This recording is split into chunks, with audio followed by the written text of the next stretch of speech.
Welcome to Leading Voices by GSF, Global Speakers Federation. My name is Antoni, Lacinai, keynote speaker, sometimes dabbling as an MC as well, and I'm the host of this program. And today I have with me Monica Moore. Welcome, Monica.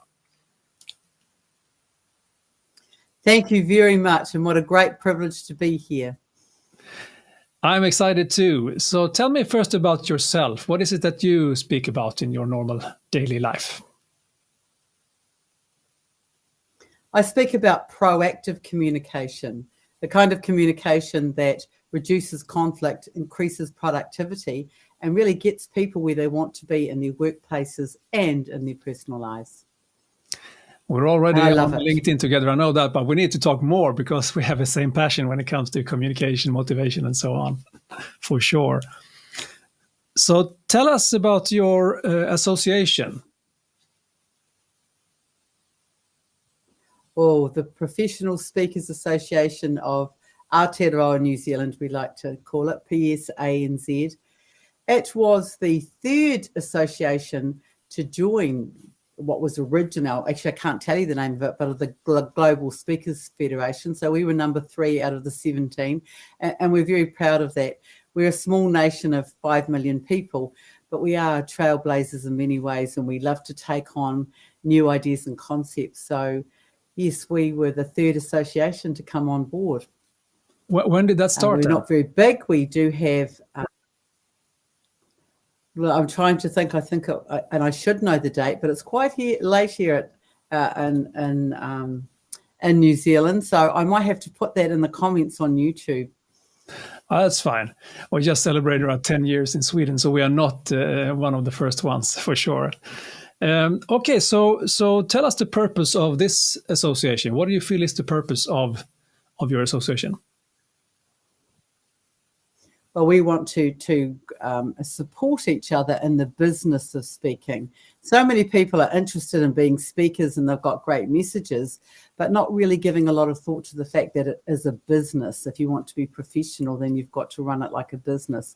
And I know that personally, myself and many of the other members, we come together specifically to talk business rather than developing our keynotes, although that is an option and it is available more on a social basis of people just connecting with each other to try out their keynotes and looking around to see what other people are doing. But specifically, we're together to support each other in the business of speaking. That's so interesting because, having spoken to a number of associations now, they're all different. You are all different. We are all different. We have different ways of looking into why we have this association. So business seems to be number one for you. Can you tell us what you're most proud of when it comes to your association in New Zealand? I think for a very small association, we do have quite a number of CSPs, and we do have 2 global speaking fellows, which of course is the highest ranking or designation that you can get within the Global Speakers Federation. So we're very proud of them. And the number of professional accredited speakers that we have as well. So we do get together and we work very hard to make sure that we are constantly lifting our professionalism as business owners and speaking. So we really do focus on that. We run hybrid meetings. So I've just been to a meeting tonight actually here in Auckland. And we had our other members were all online via Zoom. So that works really well for us. And whenever speakers are flying anywhere, we try to catch up. So we do get that face-to-face as well. In fact, we've got to know each other so well that I was the president for a couple of years and I went down to Christchurch and I met up with 4 or 5 of our members down there. And they said, "We've never met you before in real life." And that really surprised me because I felt like we got to know each other extremely well. So I think that's something as we get together. We've also got together and we like to try new things. We've produced a book and it's done very well. It actually won an International Book Excellence Award. And so we've got 24 chapters in here of our speakers who put something together talking about what they do. And it's I took them to the conferences overseas that I've attended and we have sold it all over the world. So that's been something that's really, I recommend that all associations get on board and try something like this. Do you think that's a great idea? It is a great idea. And actually, you mentioned it before, so I also brought one of our books that we have done in our association, this one, 12 Speakers' Thoughts on Communication, for this one particularly. And we got nominated, but we didn't get an award for it. We got nominated for a couple of categories for that one. But it's a fun way of bringing speakers together and sharing some insights to the public and so on. So that's a good one. I was actually asking you, wanted to ask you more about what makes your association successful, but can you share a couple of other things that you do that is a success for you? I think so. After we had a guest speaker tonight who was actually one of our members who was recently got the CSP designation, and she spoke about how she ran her business. So next Tuesday at 7 p.m, we will get together on Zoom and we will discuss what we took away from that and then what we're going to do. So we're very much about accountability, and we'll make each other accountable. And I think that is that's just wonderful to be able to do that. So not only do we have a guest speaker, the following week we all get together and we talk about what we learned and what we're going to do. And then we can catch up with each other. Oh, look, did you do what you said you were going to do? Or that was such a good idea. I took that and already I've implemented it into my speaking business. You did mention before that you had... you did mention before that you kind of raising the bar for professionals as well, professional speakers. You said something about, how you're constantly working on that. I guess that's one of the way that you do that. Are there other ways that you do it as well?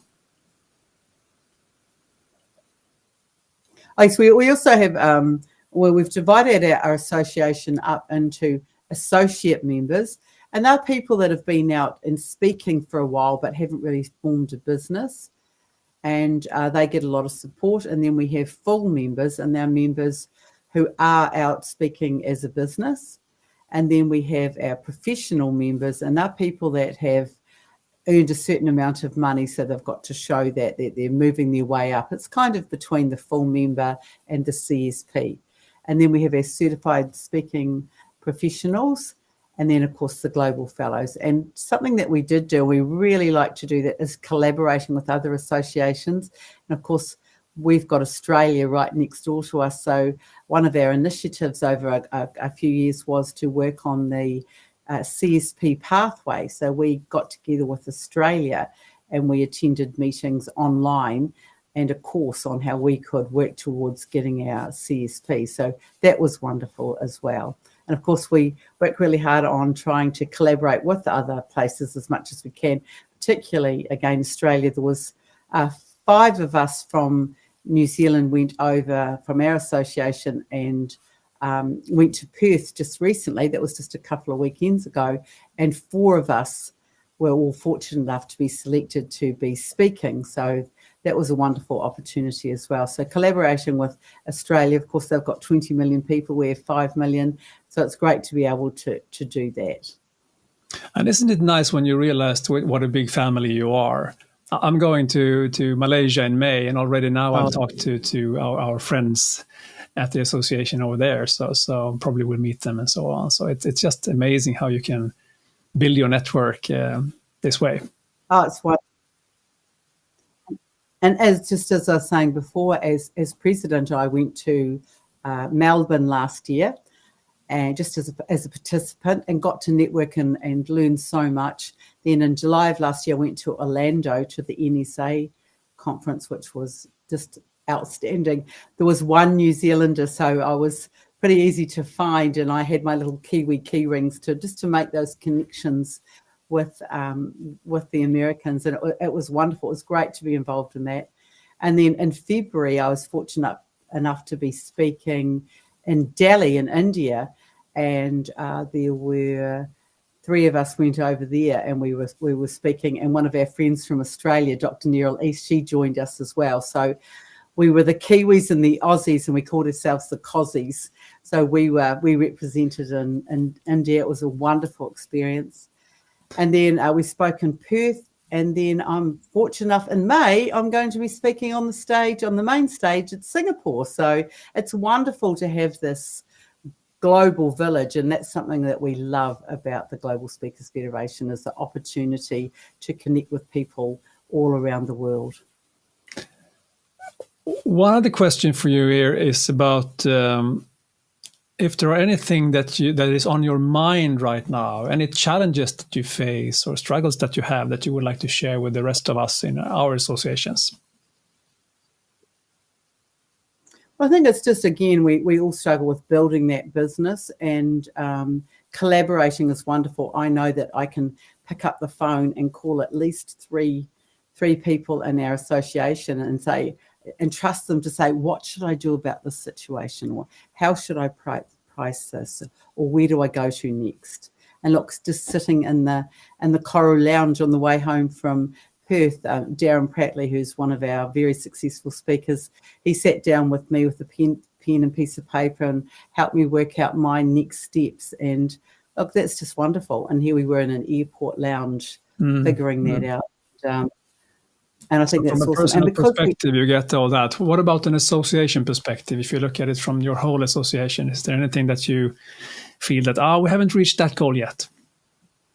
I think we would like to increase our membership, and I think that's been also a global situation. So working hard on that, bringing new people in who understand what's involved. You know, sometimes members will come along and think that we will provide the business for them. And of course, that's not what we're about. We're there to support people and to share, but not to say we will arrange this for you. When some people get a bit confused that we're not a speaking bureau, we are an association of professional speakers. So that's an issue. And of course, yes, building and being a very isolated country, we're surrounded by water, is continually building our businesses and ensuring that. I love what Cavett Robert had with making sure that he's making the pie bigger for everybody. So we do work hard on that. It is the best metaphor ever. And I think that's... okay, anything else in your crystal ball that you see? Well, I think just, again, holding hands, collaborating. I just absolutely love being part of the GSF and being on the board and getting to network and seeing what other people are doing, I think is wonderful. And I think our associations in general, we love to share, and reaching out has never, ever been a problem, because somebody is always there. You just got to put your hand up and ask, and someone will be there. How do you find it, Antoni? How do you find it? I find the whole... There's always somebody there. Yeah, I find the whole community amazing. I thought it was only in Sweden first, but then I realized that it was all over the place. You know, every association seems to have the same generous type of idea. And of course, GSF as an umbrella organization is there to tune in and serve the associations. Do you think that there are any other ways that GSF can serve you, for instance? Oh, well, look, I hadn't been a member for very long when I became the vice president, and then I was expecting to settle into that role for a couple of years before I became president. But just through a series of events, I ended up being a president, and I had only been in the association for a few years. And being able to reach out to the GSF, in particular, Sherry Bricks, I mean, she's just a fountain of knowledge, and ask, what's my next step? How do we make this work? What documents could we be using? Has just been wonderful as we just navigated our way through, change through COVID. We become very close during COVID, everybody, because we could all get online, and that's when I think the Global Village was just a huge help, particularly for me as quite a new president. So I absolutely wouldn't be where I am today or have achieved what I've done if it wasn't for PSANZ and the Global Village. I think it's just absolutely wonderful. It's my favourite favourite pastime, other than my amazing family, is being a member of the Professional Speakers Association of New Zealand, and of course on the board of the Global Speakers Federation. And I love it so much that I will get up at 3 o'clock in the morning to attend the meetings, because with the time zones, that's what it's like. But it's so worth it. Just a great opportunity. That is the devotion and the commitment right there, and the passion too. Thank you so much, Monica, for this conversation. It's been excellent. Thank you. It's been wonderful. Thank you so much. I could talk about it all day because I love it so much. And I think the big thing is doing the doing. It's something that I learned from what I saw around the world from our professional association. So everybody, just get out there and be doing the doing.